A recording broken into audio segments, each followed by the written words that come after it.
Hello, 101.5 FM.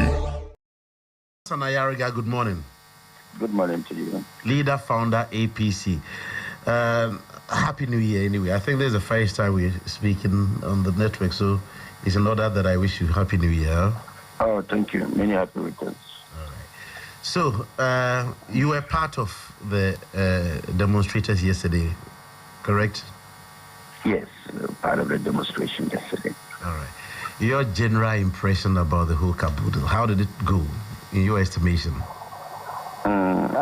First of all, let me send my condolences to the king for 2432 because I'm told he's bereaved. I went to his place yesterday and I was told he was bereaved.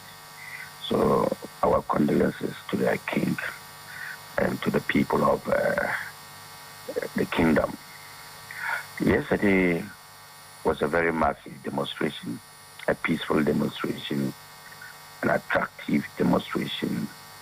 The people of Kumasi and the people of Ashanti region came out in their numbers to register their displeasure against the compilation of the new voter register. Mm-hmm.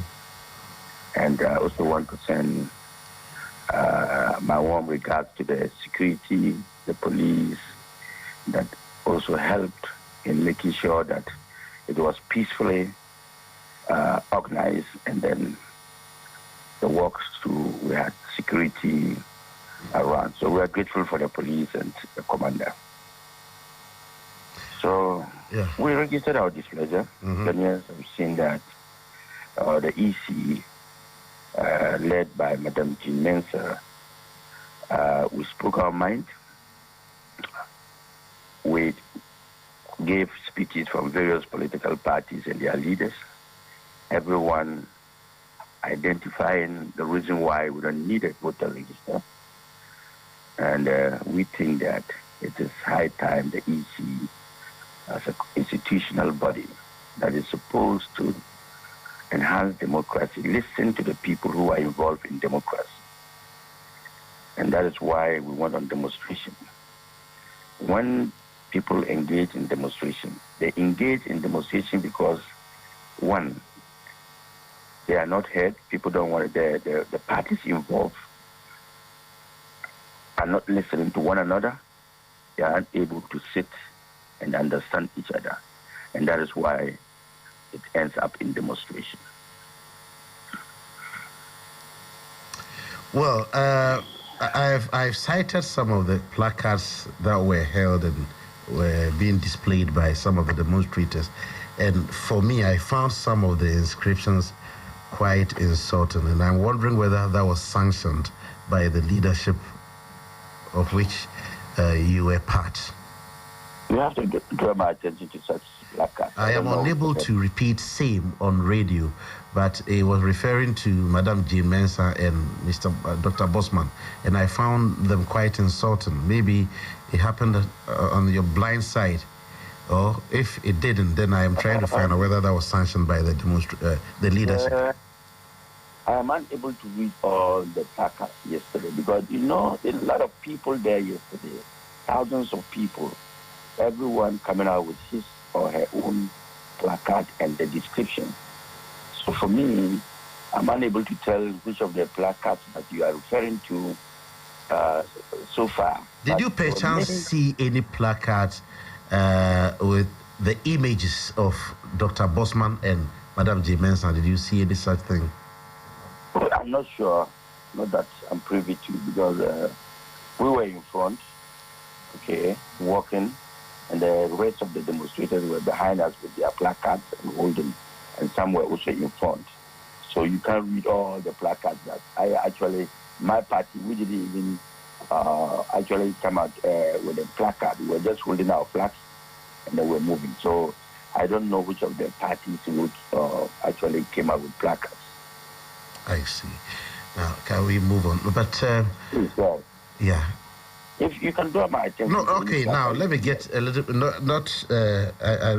I think it was quite offensive, but for the sake of this conversation, the two fools, fire will burn you. And then we had the images of Dr. Bosman and that of Madame J. Mensah? The two fools, why would them? Yes. Was there a placard with that description? Or yes. You are just telling me now? Yes. Oh, that is unfortunate. That is really, really unfortunate for any reasonable demonstrator to carry such a placard. That is insulting, that is not democratic, and I don't think we, the demonstrators or the elders or the leaders of the political party, will see such placard and allow it to be within our mix. Point noted. That is very, very insulting. Point noted. Really, and if there was such a placard, I sincerely apologize. It was on my blind side and maybe the blind side of many of the leaders who were leading the demonstration. I'm not sure this is the kind of democracy that we want to showcase, or this is the kind of attitude as leaders of political parties we want to present to our people or to our nation. Insult is something we don't allow in our jurisdiction. And let me use this platform if in case you are right by saying that there was a placard like that. I sincerely apologize on behalf of the demonstrators and the people of Ghana. All right, sir. Now let's move on. At the same time that you were holding the demonstrations, I called Dr. Srebu Okweku, Director of Elections, Electoral Commission, and then he was quite emphatic that beginning April, we will begin with the fresh register. So it looks as if there's no turning back as far as the EC's idea of compiling the new register is concerned. Does it worry you, or you have, let me end it. How do you feel when you are demonstrating, the EC keeps telling you that beginning April we are doing this? Does it make you feel like revising your notes? No, what it means is that the EC is not listening to the cry of the people of Ghana and the political parties. The EC is not listening to the political parties and the people of Ghana. Whether it's a section or it's not, it's political parties and the people of Ghana. Mm-hmm. So what I'm saying is that the EC is an institution that is supposed to enhance and encourage democracy and actually monitor democratic principles and play along. If the EC believes that whether the political parties agree or not, they will go ahead with their compilation of the new voter register, then I think that the EC ought to revise its notes, not the political party. Because the main existence of the EC is because of political party and democracy. Without democracy, there won't be any EC. Without political parties, there won't be any EC. So if the EC says no, whether they listen to us or not, we're going to go ahead and compile a voter register. Then they turn the main principles of democracy to the dogs. And they are telling us that the institution which is supposed to enhance and promote democracy has abused democracy. This is clearly their statement and their intention. Because when you agitate, when you have examples in your studio there, if you are having issues with your producers and subsequently the CEO, and you are telling the CEO we are not happy with the code of payment of salaries and code of conduct and condition of work there, we want you to listen to us. And then the boss comes and says, look, if you people want or not, don't come to us. I don't care. I will continue. And then the next day, nobody comes to us. Do you think they can continue to work at the studio there? I am not sure you'll be able to work.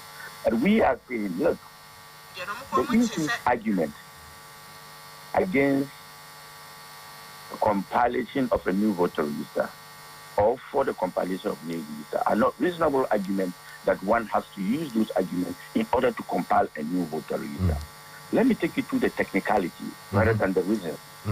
The EC's argument that the voter register is overstretched, obsolete, and overbloated. Well, this is one of their arguments. And that for that matter, they, by law, are allowed to compile a new voter register. And they are using Article 45A of the Constitution to defend their argument of compiling a new voter register. And allow me to just quote Article 45A, so that we all know what it means, and the statement in the Constitution. It says, functions of the EC, 45A, to compile a voter register, revise it as and when it is necessary, determined by law. This is the quotation of Article 45A, to compile. In any case, we already have a compiled voter register. So if we have a compiled voter register, what it means is that we should revise it. And that is what the EC is ignoring in their quest to compile a new body. They think that because the Constitution gives them power to compile, they already have one, they can do away with that one and go again and compile. That is not what the Constitution is talking about. That's not what the Constitution meant when it says compile. Compile means if you don't have a voter register, you compile one. Revise the voter register when you have challenges with the voter register. And it must be determined by law. That means it must be a consensus understanding of the people and actors of the democracy. So you see, our Constitution is very clear. Now the EC says the voter register is obsolete. When you say something is obsolete, in the English term, it means it has come to end of life, you cannot use it, it has no usage anymore, and it is not credible. But you see, my brother, if you were in Ghana here, you realize that in June, the EC did what is called limited registration exercise. Limited registration exercise means that those who are not captured in the register should come out and register and be captured. At least those who attain the ages of 18, 19, 20, and they were not captured. So the EC did that registration in June, that's 6 months ago, and captured all Ghanaian young men and women. Doc, respectfully, I think that these points have been belabored. So can we now move on and ask, in an event of the EC coming up with a fresh register, what will happen? Will it give a particular political party any advantage over the other, or what happens if it brings a new register? First of all, it's not what happens when they come with a new register. How are they going to come out with a new register? That is the first problem. How is it going to happen? They say they have the capacity. I spoke to the director of elections yesterday. He says they've drawn the timetable. Beginning April, they have series of events that were being rolled out to make sure that by the time we say we are going for the next elections, everything is on course. That is what they say. Because they are the people that do that exercise. Chairman. Chief. You know that in this country we say things and we are unable to do it specified by the same time we give. Take the Ghana card for instance. For example, the vice president came and said within 6 months they'll make sure that Ghanaians are registered with the Ghana card. So far we are in 8 months and only 5 regions out of the 16 regions are able to get their voters ID card. And even within the Ghana card. They don't even have. Yes, the Ghana card. Even within the 5 regions. For instance, I want to register for the Ghana card. As we speak, 5 months ago, I don't have the card. As we speak, I have not seen my card. But I've gone through the process. Now that's what we're talking about. How? You see, the EC believes that the new register is going to come with facial recognition. Are you with me? And that is what, and then a new fingerprint. We are saying, if you think that your system, or you believe, according to the EC, the system will crash, and because the system will crash, they are in a hurry to get a new voter register against 2020. And we are saying, if you believe the system will crash, all you need to do is to get a new data system. Okay? Very simple. Transfer the data from the old voter register into the new voter register, and then you can now do the upgrade and clean it the way you want to do. But to say that, look, in an election year where we are left with 8 or 9 months into an election, and you are saying that, no, I don't want to do that. I want to first of all get a new register and start new identifying the people. You want to identify the people and save it into a new server, which is going to take so much time. Look, facial recognition that the EC is talking about, I don't know whether they just want to play with the minds of Ghanaians or what. Look, Chief, if you have a card, a voter's ID card, look at your voter's ID card. What do you see on top of it? It is your details, including your picture. So when you say facial recognition, what is the picture meant for? Is it not for facial recognition? So why would the EC come with such a law to say that because of that? When you go to vote, on the day of voting, look at the ballot paper. They will cross-check the picture on your voter ID card against what is on the ballot paper before you are allowed to vote, before they even take your fingerprint. That is facial recognition. What other facial recognition are they asking for? So we are saying, if you say you wanted biometric facial recognition, we already have a manual facial recognition, which is much, much specific and better than the computer one. And we are saying, per the timing, okay, if you go and acquire all these new machines that you are talking about, you will need not less than 3 months to train the polling office at the EC's officials across Ghana to be able to use that system on the D-day of voting. How long do you have to train all these officials that you call EC? Even with the old voter register that we have used severally, you go to places and there are challenges with them.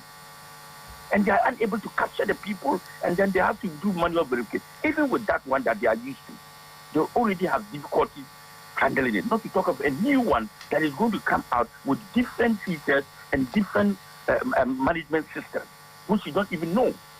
Because now the vendor is now coming to train your people how to use it.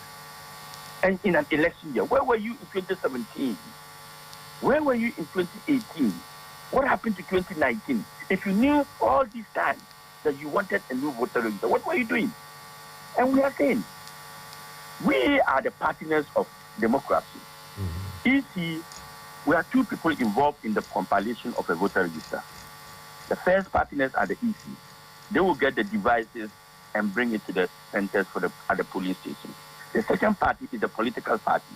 They will now bring their people, convince their voters and Ghanaians from wherever they are to the voting center. If you bring the devices to the police station and we decided that we are not going to bring our member, who are you going to register? Will you register or will you not register? But the bottom line is they have got their heads on the chopping block and they say that they are capable of doing what they are supposed to do. So my brother, Chairman, I'm listening to you. And I think that as a nation, we have given them the power to work for us. Why don't we have some level of confidence in them, Chairman, for them to work? Say, Chairman, this is 2020 elections. You need there's an English saying that the devil you know is better than the angels you don't know. We have tried and tested the old voter register.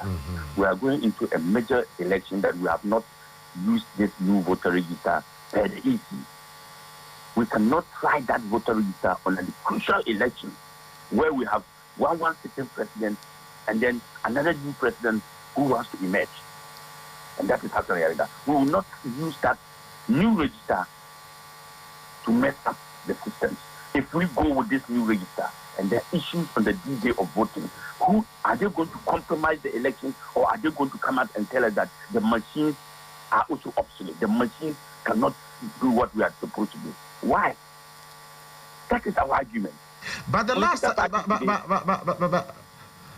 last time I recalled, a new voter register was done in an election year, i.e. 2012, but nothing untoward happened.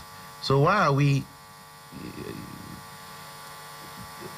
getting afraid of a fresh register in an election year? Because this new register that we did in 2012, we're all happy to go in for it. Everybody wanted a biometric, and then they did the data transfer, and then we had it easily. This one... You don't think that there was a section of the populace that wasn't too keen on getting the biometric register? Whereas others were pushing for it, others said no. Chairman. Have you forgotten, sir? I remember very well, Chairman. There is serious issues in Ghana. There are so many serious issues happening in our system. So many of them. the poor leadership of John Mahama, coupled with the incompetence of Nanado, Ghanaians are tired of NDC and MPP. Ghanaians don't want to go to the polls anymore. Not to talk of going into queue 30 minutes for another new voter register in an election year. Let me tell you something. The economy is tough for Ghanaians. People don't have money. People cannot feed their families 3 square meals a day. The problems are numerous. And you think that Ghanaians have fight again this year, go and queue. There is what is called voter apathy. Go out and look. You saw in the last elections of the unit committee and assembly members elections, you saw what happened. Less than 40% of Ghanaians didn't vote, came out to vote. All right. For time constraints, we have to, I think, move on. But I get goosebumps when I hear people say the country will turn into turmoil if a new voters register is made. Do you have the same feeling? I only have a feeling that if in case the EC comes out with a new voter register on the day of voting, there are issues with the challenges and numerous challenges with the voter register, then I am scared. And will blood spill? I wouldn't pray for that. As a good citizen and a leader of a country, I don't pray for blood spill. Nobody is above, is bigger than Ghana. Nobody. And no party is bigger than Ghana. But you stood on the same platform where others have said blood will spill, the nation will turn into turmoil when a fresh register is made. The others are not Hassan Ayariga. Others are not Hassan Ayariga. But it gives the impression like you go with that flow because you're on the same platform with the same people. Being on the same platform does not mean that we agree with everything. Our quest here is drop the voter register. Other things, like you said, you saw a placard somewhere. Am I for such placards? I am not for such placards. The main fact that I am part of the demonstrators doesn't mean that all the things they say or do, I am for it. Hello, 101.5 FM.